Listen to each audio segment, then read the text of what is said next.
158వ May Day కార్యక్రమం ఊట్కూరు గ్రామంలో TNTC ఆధ్వర్యంలో జరుపుకుంటూ ఉన్నాం.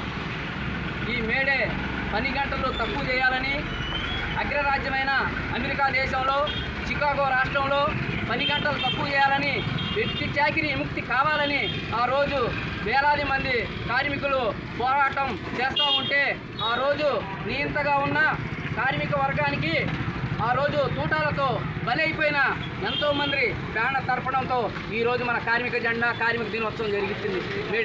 మేడే అంటే ఊరినే రాలేదు, కొన్ని వందల మంది ప్రాణ తర్పణం చేస్తేనే ఈరోజు మేడే వచ్చింది. ఈ మేడేలో కొన్ని ఫలాలు కావాలి. గత ప్రభుత్వాలు కానివ్వండి మనకేమి అన్యాయం చేసుకుంటూ వస్తుంది కాబట్టి ఇప్పుడు ఈరోజు నిన్న చంద్రబాబు నాయుడు గారు కూడా మన భవన నిర్మాణ కార్మికులకి మ్యానుఫ్యాక్చర్లో ఉచిత ఇసుక, భవన నిర్మాణ కార్మికులు ఉచిత ఇసుక, అలాగే భవన నిర్మాణ సంక్షేమ బోర్డుని పునరుద్ధరిస్తారన్నారు.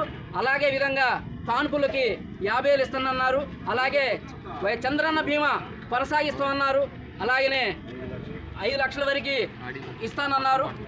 సంక్షేమ బోర్డులో ఉన్న నిధులన్నీ కార్మికులకే ఇస్తామని భరోసా ఇచ్చి మేనిఫెస్టోలో భవన నిర్మాణ కార్మికులు నేనున్నాను అని భరోసా ఇచ్చి నిన్న విడుదల చేయడం జరిగింది.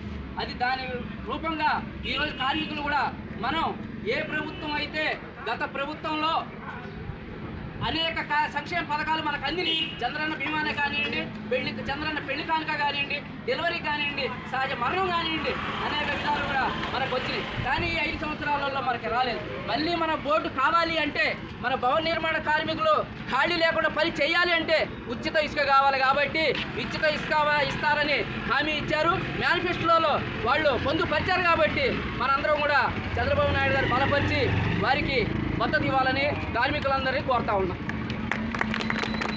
అయిపోయిందా?